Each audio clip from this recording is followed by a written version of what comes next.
Sex and Character. Otto Weininger. 1906. Narrated by Skeptical Waves. Second or principal part: The Sexual Types. Chapter 8. The I Problem and Genius. In the beginning the world was nothing but the Atman, in the form of a man. It looked around and saw nothing different to itself. Then it cried out once, "It is I." That is how the word I came to be. That is why even at the present day, if anyone is called, he answers, "It is I," and then recalls his other name, the one he bears. Brihadaranyaka Upanishad. Many disputations about principles in psychology arise from individual characterological differences in the disputants. Thus, in the mode that I have already suggested, characterology might play an important part. When one person thinks to have discovered this, the other that, by introspection, characterology would have to show why the results in the one case should differ from those in the other, or, at least, to point out in what other respects the persons in question were unlike. I see no other possible way of clearing up the disputed points of psychology. Psychology is a science of experiences, and, therefore, it must proceed from the individual to the general, and not, as in the supra-individualistic laws of logic and ethics, proceed from the universal to the individual case. There is no such thing as an empirical general psychology, and it would be a mistake to approach such without having fully reckoned with differential psychology. It is a great pity that psychology has been placed between philosophy and the analysis of perceptions. From whichever side psychologists approach the subject, they have always been assured of the general validity of their results. Perhaps even so fundamental a question as to whether or no perception itself implies an actual and spontaneous act of consciousness cannot be solved without a consideration of characterological differences. The purpose of this work is to apply characterology to the solution of a few of these doubtful matters, with special reference to the distinctions between the sexes. The different conceptions of the I problem, however, depend not so much on differences of sex as on differences in giftedness. The dispute between Hume and Kant receives its characterological explanation much in the same way as if I were to distinguish two men in so far as the one held in the highest esteem the works of Mockert and Gounod, the other those of Rembrandt and Beethoven. I would simply distinguish the two by their giftedness. So also the judgments about the I must be very different in the cases of differently gifted men. There have been no truly great men who were not persuaded of the existence of the I. A man who denies it cannot be a great man. In the course of the following pages this proposition will be taken as absolutely binding, and will be used really as a means of valuing genius. There has been no famous man who, at least some time in the course of his life, and generally earlier in proportion to his greatness, has not had a moment in which he was absolutely convinced of the possession of an ego in the highest sense. Let us compare the following utterances of three very great geniuses. Jean-Paul relates in his autobiographical sketch, "Truths from My Own Life." I can never forget a circumstance which, so far, has been related by no one, the birth of my own self-consciousness, the time and place of which I can tell. One morning I was standing, as a very young child, at the front door, and looking towards the woodshed I suddenly saw, all at once, my inner likeness. I flashed like lightning from the skies across me, and since then has remained. I saw myself then for the first time and forever. This cannot be explained as a confusion of memory, for no alien narrative could have blended itself with this sacred event, preserved permanently in my memory by its vividness and novelty. Nivalis, in his Miscellaneous Fragments, refers to an identical experience. This factor every one must experience for himself. It is a factor of the higher order, and reveals itself only to higher men, but men should strive to induce it in themselves. Philosophy is the exercise of this factor. It is a true self-revelation, the stimulation of the real ego by the ideal ego. It is the foundation of all other revelations. The resolution to philosophize is a challenge to the actual ego, to become conscious of itself, to grow and to become a soul. Schelling discusses the same phenomenon in his Philosophical Letters upon Dogmatism and Criticism, a little-known early work, in which occur the following beautiful words. In all of us there dwells a secret marvelous power of freeing ourselves from the changes of time, of withdrawing to our secret selves away from external things, and of so discovering to ourselves the eternal in us in the form of unchangeability. This presentation of ourselves to ourselves is the most truly personal experience upon which depends everything that we know of the suprasensual world. This presentation shows us for the first time what real existence is, whilst all else only appears to be. It differs from every presentation of the sense in its perfect freedom, whilst all other presentations are bound, being overweighted by the burden of the object. Still there exists for those who have not this perfect freedom of the inner sense some approach to it, experiences approaching it from which they may gain some faint idea of it. This intellectual presentation occurs when we cease to be our own object, when, Withdrawing into ourselves, the perceiving self merges in the self-perceived. At that moment we annihilate time and duration of time. We are no longer in time, but time, or rather eternity itself, is in us. The external world is no longer an object for us, but is lost in us. The positivist will perhaps only laugh at the self-deceived deceiver, the philosopher who asserts that he has had such experiences. Well, it is not easy to prevent it. It is also unnecessary. But I am by no means of the opinion that this factor of a higher order plays the same part in all men of genius of a mystical identity of subject and object as Schelling describes it. Whether there are undivided experiences in which the dualism of actual life is overcome, as is indicated by Platon and the Indian Mahatmas, or whether this is only the highest intensification of experience, but in principle similar to all others, does not signify here. The coincidence of subject and object, of time and eternity, the representing of God through living men, will neither be demonstrated as possible nor denied as impossible. The experiencing of one's own I is not to be begun by theoretical knowledge, and no one has ever, so far, tried to put it in the position of a systematic philosophy. I shall, therefore, not call this factor of a higher order, which manifests itself in some men in one way and in other men in another way, an essential manifestation of the true ego, but only a phase of it. Every great man knows this phase of the ego. He may become conscious of it first through the love of a woman, for the great man loves more intensely than the ordinary man, or it may be from the contrast given by a sense of guilt or the knowledge of having failed. These, too, the great man feels more intensely than smaller-minded people. It may lead him to a sense of unity with the all, to the seeing of all things in God, or, and this is more likely, it may reveal to him the frightful dualism of nature and spirit in the universe, and produce in him the need, the craving, for a solution of it, for the secret inner wonder. But always it leads the great man to the beginning of a presentation of the world for himself and by himself, without the help of the thought of others. This intuitive vision of the world is not a great synthesis elaborated at his writing table in his library from all the books that have been written. It is something that has been experienced, and as a whole it is clear and intelligible, although details may still be obscure and contradictory. The excitation of the ego is the only source of this intuitive vision of the world as a whole in the case of the artist as in that of the philosopher. And, however different they may be, if they are really intuitive visions of the cosmos, they have this in common, something that comes only from the excitation of the ego, the faith that every great man possesses, the conviction of his possession of an I or soul, which is solitary in the universe, which faces the universe and comprehends it. From the time of this first excitation of his ego, the great man, in spite of lapses due to the most terrible feeling, the feeling of mortality, will live in and by his soul. And it is for this reason, as well as from the sense of his creative powers, that the great man has so intense a self-consciousness. Nothing can be more unintelligent than to talk of the modesty of great men, of their inability to recognize what is within them. There is no great man who does not well know how far he differs from others, except during these periodical fits of depression to which I have already alluded. Every great man feels himself to be great as soon as he has created something. His vanity and ambition are, in fact, always so great that he overestimates himself. Schopenhauer believed himself to be greater than Kant. Nietzsche declared that Thus Spake Zarathustra was the greatest book in the world. There is, however, a side of truth in the assertion that great men are modest. They are never arrogant. Arrogance and self-realization are contradictories, and should never be confused, although this is often done. A man has just as much arrogance as he lacks of self-realization, and uses it to increase his own self-consciousness by artificially lowering his estimation of others. Of course the foregoing holds true only of what may be called physiological, unconscious arrogance. The great man must occasionally comport himself with what seems rudeness to contemptible persons. All great men, then, have a conviction, really independent of external proof, that they have a soul. The absurd fear must be laid aside that the soul is a hyper-empirical reality and that belief in it leads us to the position of the theologists. Belief in a soul is anything rather than a superstition and is no mere handmaid of religious systems. Artists speak of their souls although they have not studied philosophy or theology. Atheists like Shelley use the expression and know very well what they mean by it. Others have suggested that the soul is only a beautiful empty word, which people ascribe to others without having felt its need for themselves.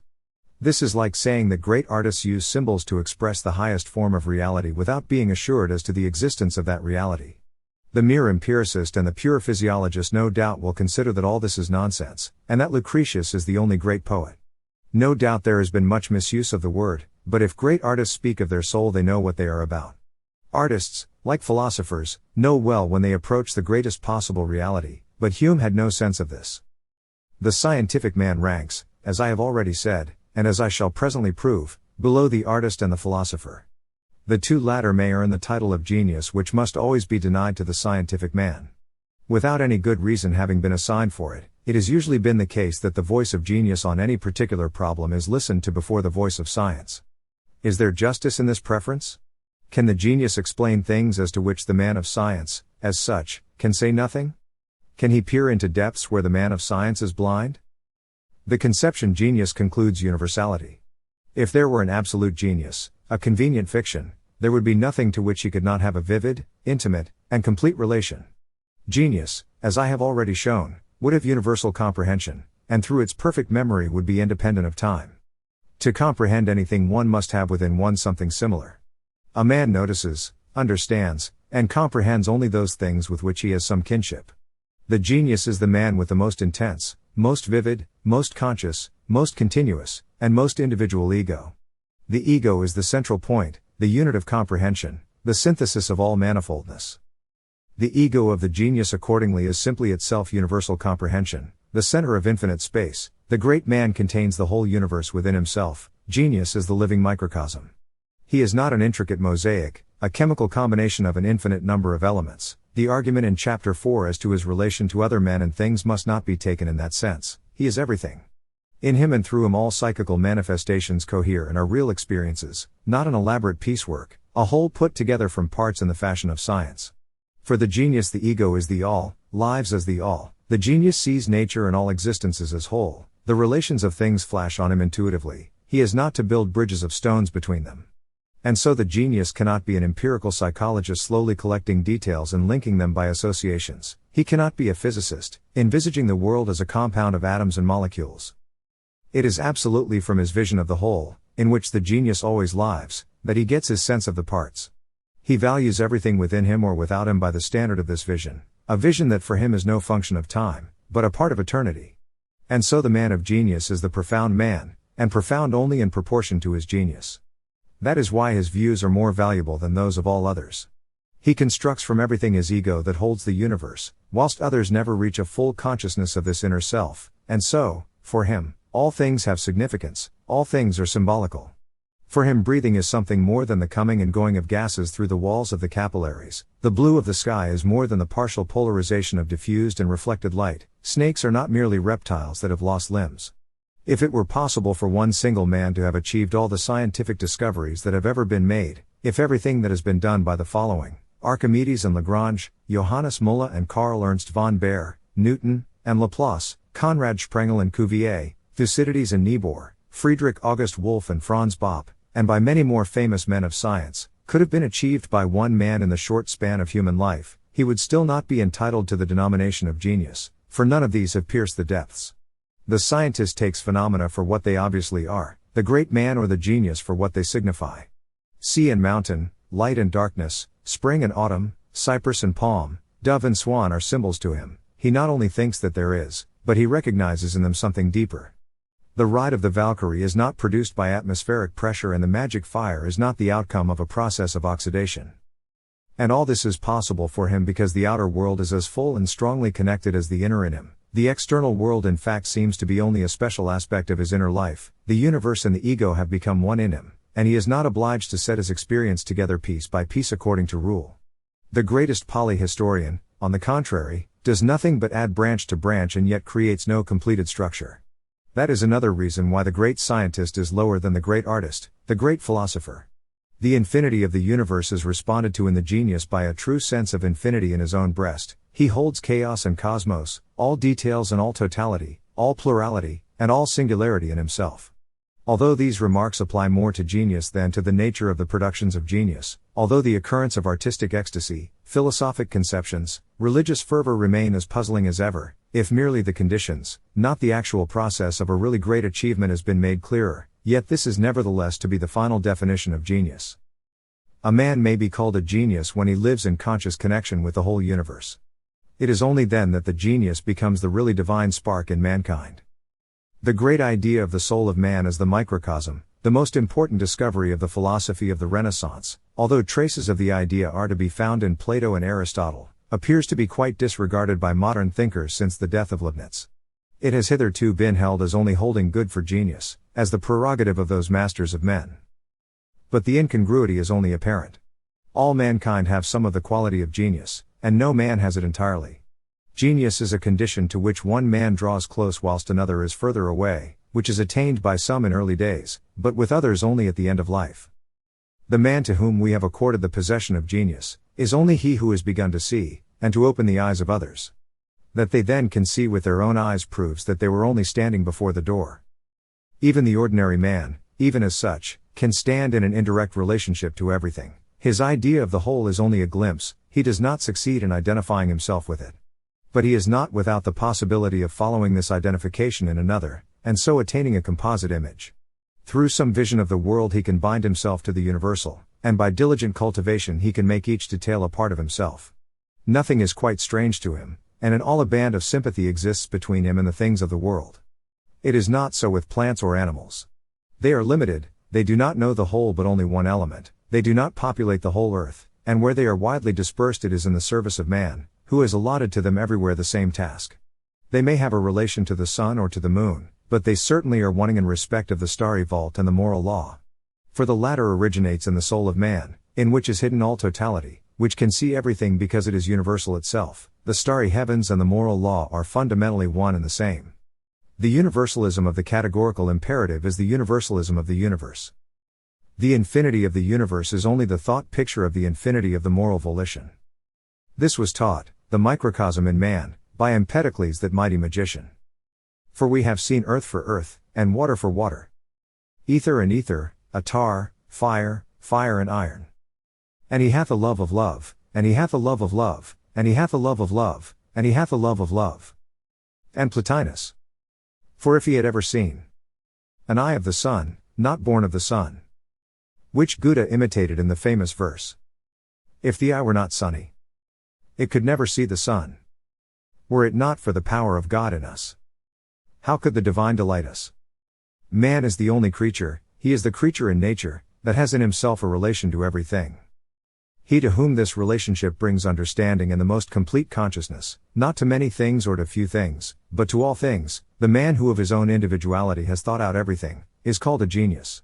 He in whom the possibility of this is present, in whom an interest in everything could be aroused, yet who only, of his own accord, concerns himself with a few, we call merely a man.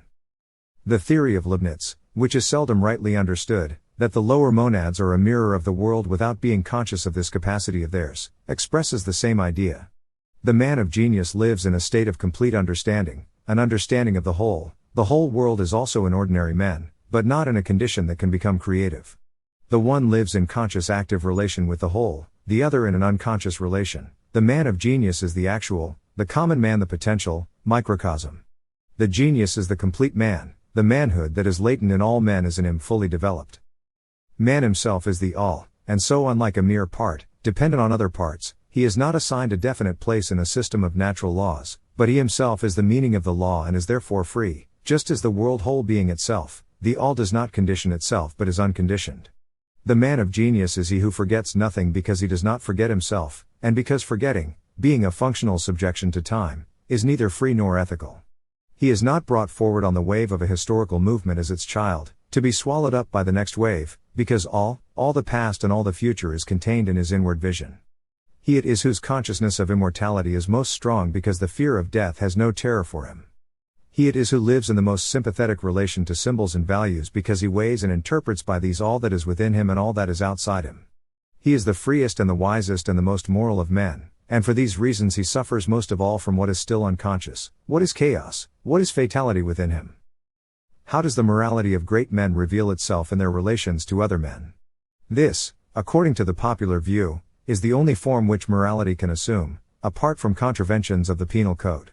And certainly in this respect, great men have displayed the most dubious qualities. Have they not laid themselves open to accusations of base ingratitude, extreme harshness, and much worse faults? It is certainly true that the greater an artist or philosopher may be, the more ruthless he will be in keeping faith with himself, in this very way often disappointing the expectations of those with whom he comes in contact in everyday life. These cannot follow his higher flights and so try to bind the eagle to earth, Goethe and Lavater, and in this way many great men have been branded as immoral. Goethe, fortunately for himself, preserved a silence about himself so complete that modern people who think that they understand him completely as the light-living Olympian, only know a few specks of him taken from his marvelous delineation of Faust. We may be certain, nonetheless, that he judged himself severely, and suffered in full measure for the guilt he found in himself. And when an envious Norgaler, who never grasped Schopenhauer's doctrine of detachment and the meaning of his nirvana, throws the reproach at the latter that he got the last value out of his property, such a mean yelping requires no answer. The statement that a great man is most moral towards himself stands on sure ground. He will not allow alien views to be imposed on him, so obscuring the judgment of his own ego. He will not passively accept the interpretation of another, of an alien ego, quite different from his own, and if ever he has allowed himself to be influenced, the thought will always be painful to him. A conscious lie that he is told will harass him throughout his life, and he will be unable to shake off the memory in Dionysian fashion. But men of genius will suffer most when they become aware afterwards that they have unconsciously helped to spread a lie in their talk or conduct with others. Other men, who do not possess this organic thirst for truth, are always deeply involved in lies and errors, and so do not understand the bitter revolt of great men against the lies of life. The great man, he who stands high, he in whom the ego, unconditioned by time, is dominant, seeks to maintain his own value in the presence of his intelligible ego by his intellectual and moral conscience. His pride is towards himself. There is the desire in him to impress his own self by his thoughts, actions, and creations. This pride is the pride peculiar to genius, possessing its own standard of value, and it is independent of the judgment of others, since it possesses in itself a higher tribunal. Soft and ascetic natures, Pascal is an example, sometimes suffer from this self-pride, and yet try in vain to shake it off. This self-pride will always be associated with pride before others, but the two forms are really in perpetual conflict. Can it be said that this strong adaptation to duty towards oneself prejudices the sense of duty towards one's neighbors? Do not the two stand as alternatives, so that he who always keeps faith with himself must break it with others? By no means. As there is only one truth, so there can be only one desire for truth, what Carlyle called sincerity, that a man has or has not with regard both to himself and to the world. It is never one of two, a view of the world differing from a view of oneself, a self-study without a world study. There is only one duty and only one morality. Man acts either morally or immorally, and if he is moral towards himself he is moral towards others. There are few regions of thought, however, so full of false ideas, as the conception of moral duty towards one's neighbors and how it is to be fulfilled. Leaving out of consideration, for the moment, the theoretical systems of morality which are based on the maintenance of human society, and which attach less importance to the concrete feelings and motives at the moment of action than to the effect on the general system of morality, we come at once to the popular idea which defines the morality of a man by his goodness, the degree to which his compassionate disposition is developed. From the philosophical point of view, Hutcheson, Hume, and Smith saw in sympathy the nature and source of all ethical conduct, and this view received a very strong support from Schopenhauer's sympathetic morality. Schopenhauer's essay on the foundations of morality shows in its motto it is easy to preach morality, difficult to find a basis for it, the fundamental error of the sympathetic ethics which always fails to recognize that the science of ethics is not merely an explanation and description of conduct, but a search for a guide to it. Whoever will be at the pains diligently to listen to the inner voice of man, in order to establish what he ought to do, will certainly reject every system of ethics, the aim of which is to be a doctrine of the requirements which man has invented for himself and others instead of being a relation of what he actually does in furthering these requirements or in stifling them. The object of all moral science is not what is happening but what ought to happen. All attempts to explain ethics by psychology overlook the fact that every psychic event in man is appraised by man himself, and the appraiser of the psychic event cannot be a psychic event. This standard can only be an idea, or a value which is never fully realized, and which cannot be altered by any experience because it remains constant, even if all experience is in opposition to it. Moral conduct can be only conduct controlled by an idea. And so we can choose only from systems of morality which set up some idea or maxim for the regulation of conduct, and there are only two to choose from, the ethical socialism or social ethics, founded by Bentham and Mill, but imported to the continent and diligently propagated in Germany and Norway, and ethical individualism such as is taught by Christianity and German idealism. The second failure of all the systems of ethics founded on sympathy is that they attempt to find a foundation for morality, to explain morality, whilst the very conception of morality is that it should be the ultimate standard of human conduct, and so must be inexplicable and non-derivative, must be its own purpose, and cannot be brought into relation of cause and effect with anything outside itself. This attempted derivation of morality is simply another aspect of the purely descriptive, and therefore necessarily, relative, ethics, and is untenable from the fact that however diligently the search be made, it is impossible to find in the sphere of causes and effects a high aim that would be applicable to every moral action. The inspiring motive of an action cannot come from any nexus of cause and effect. It is much more in the nature of things for cause and effect to be linked with an inspiring moral aim. Outside the domain of first causes there lies a domain of moral aims, and this latter domain is the inheritance of mankind. The complete science of existence is a linking together of first causes until the first cause of all is reached, and a complete science of oughts leads to a union of all in one great aim, the culminating moral imperative. He who rates sympathy as a positive moral factor has treated as moral something that is a feeling, not an act.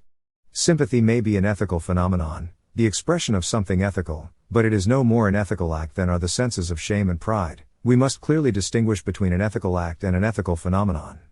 Nothing must be considered an ethical act that is not a confirmation of the ethical idea by action. Ethical phenomena are unpremeditated, involuntary signs of a permanent tendency of the disposition towards the moral idea. It is in the struggle between motives that the idea presses in and seeks to make the decision. The empirical mixture of ethical and unethical feelings, sympathy and malice, self-confidence and presumption, gives no help towards a conclusion. Sympathy is, perhaps, the surest sign of a disposition, but it is not the moral purpose inspiring an action. Morality must imply conscious knowledge of the moral purpose and of value as opposed to worthlessness. Socrates was right in this, and Kant is the only modern philosopher who has followed him. Sympathy is a non-logical sensation, and has no claim to respect. The question now before us is to consider how far a man can act morally with regard to his fellow men. It is certainly not by unsolicited help which obtrudes itself on the solitude of another and pierces the limits that he has set for himself, not by compassion but rather by respect. This respect we owe only to man, as Kant showed, for man is the only creature in the universe who is a purpose to himself. But how can I show a man my contempt, and how prove to him my respect? The first by ignoring him, the second by being friendly with him. How can I use him as a means to an end, and how can I honor him by regarding him himself as an end? In the first case, by looking upon him as a link in the chain of circumstances with which I have to deal, in the second, by endeavoring to understand him. It is only by interesting oneself in a man, without exactly telling him so, by thinking of him, by grasping his work, by sympathizing with his fate, and by seeking to understand him, that one can respect one's neighbor.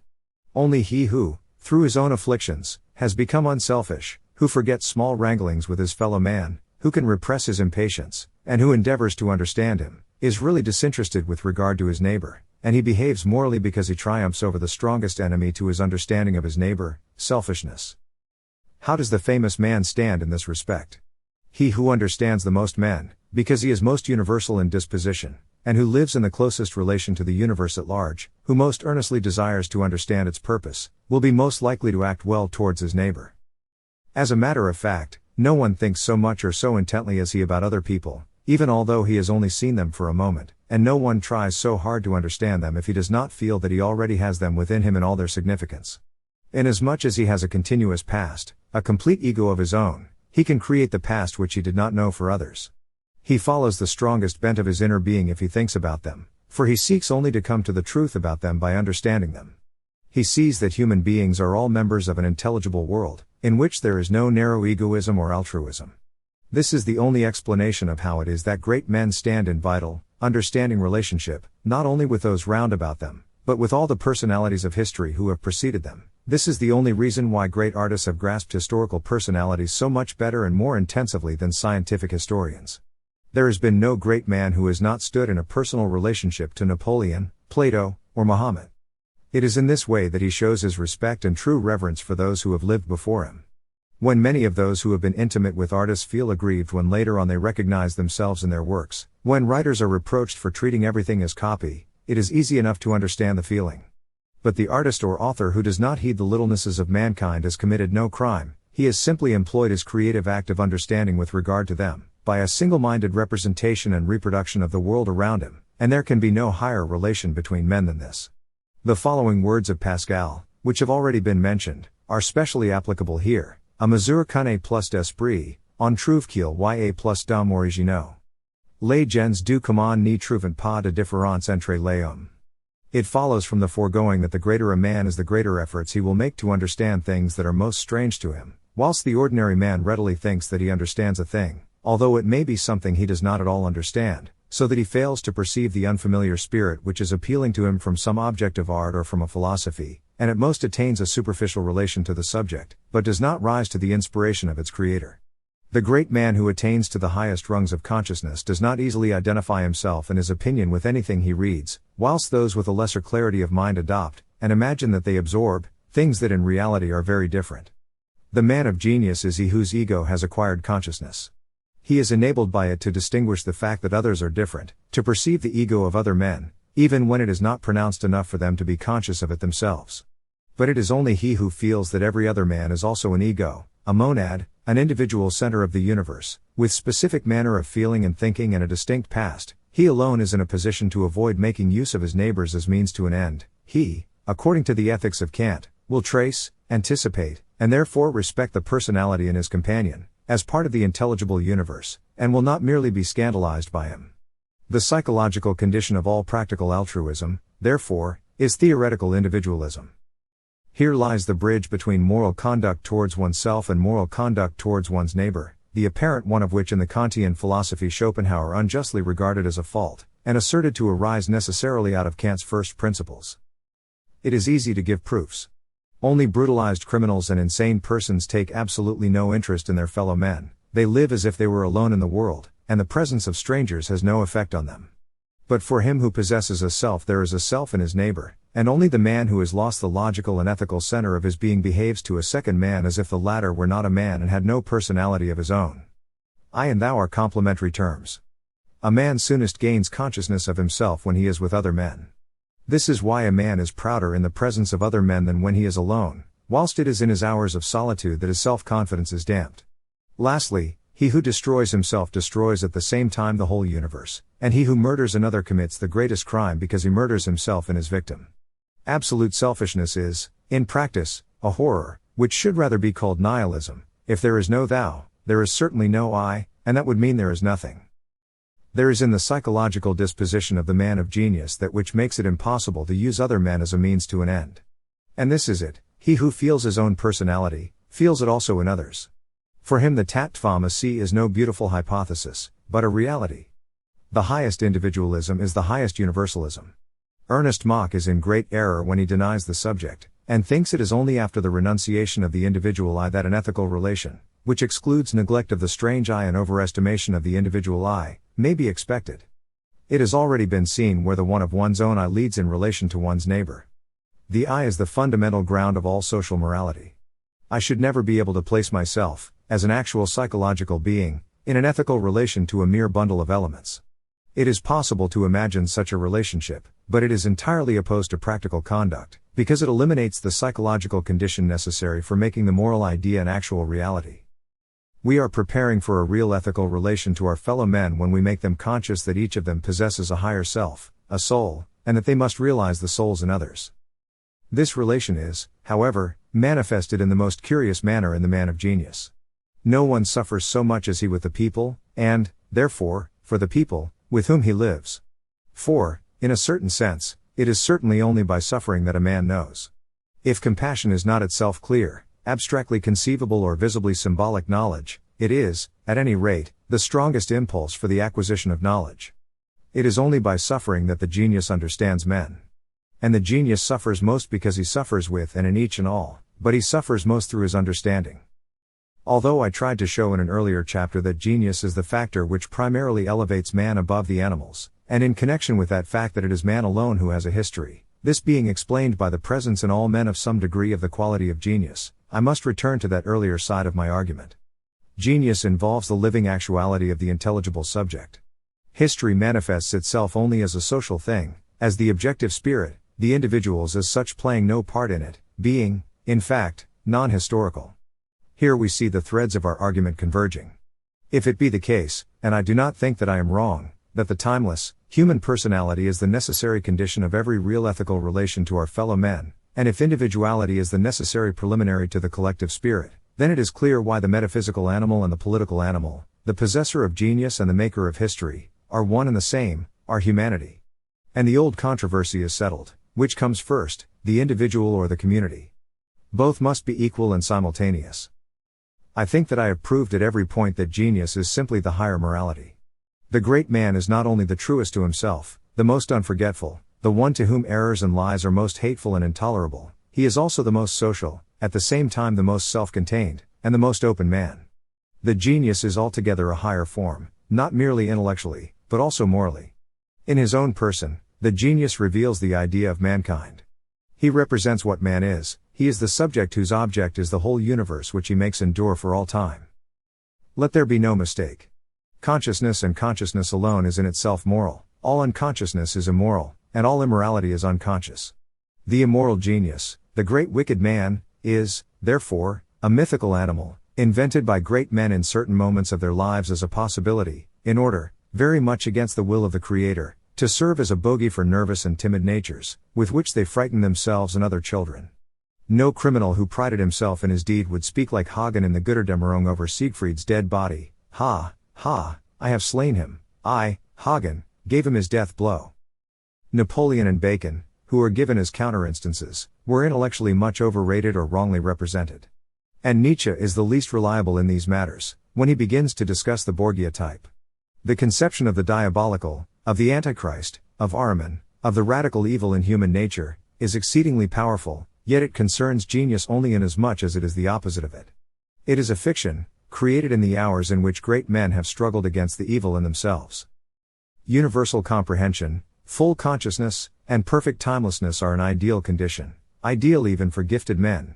Genius is an innate imperative, which never becomes a fully accomplished fact in human beings. Hence it is that a man of genius will be the last man to feel himself in the position to say of himself, "I am a genius." Genius is, in its essence, nothing but the full completion of the idea of a man, and, therefore, every man ought to have some quality of it, and it should be regarded as a possible principle for every one. Genius is the highest morality, and, therefore, it is every one's duty. Genius is to be attained by a supreme act of the will, in which the whole universe is affirmed in the individual. Genius is something which men of genius take upon themselves, it is the greatest exertion and the greatest pride, the greatest misery and the greatest ecstasy to a man. A man may become a genius if he wishes to. But at once it will certainly be said, very many men would like very much to be original geniuses, and their wish has no effect. But if these men who would like very much had a livelier sense of what is signified by their wish, if they were aware that genius is identical with universal responsibility, and until that is grasped it will only be a wish and not a determination, it is highly probable that a very large number of these men would cease to wish to become geniuses.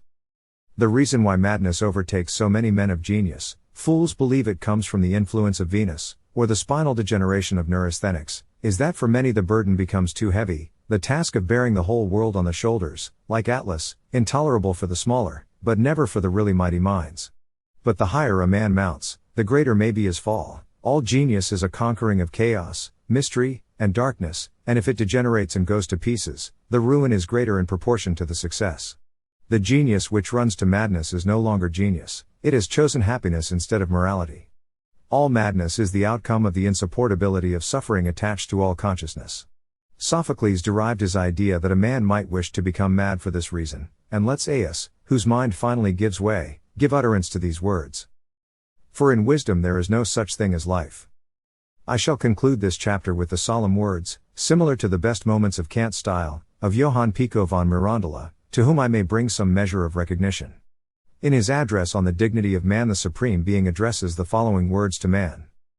We have not given you a fixed seat, nor a proper face, nor any special gift to you, O Adam, so that you may have and possess whatever seat, which face, which gifts you yourself have opted for, and possess them according to your wishes, according to your opinion.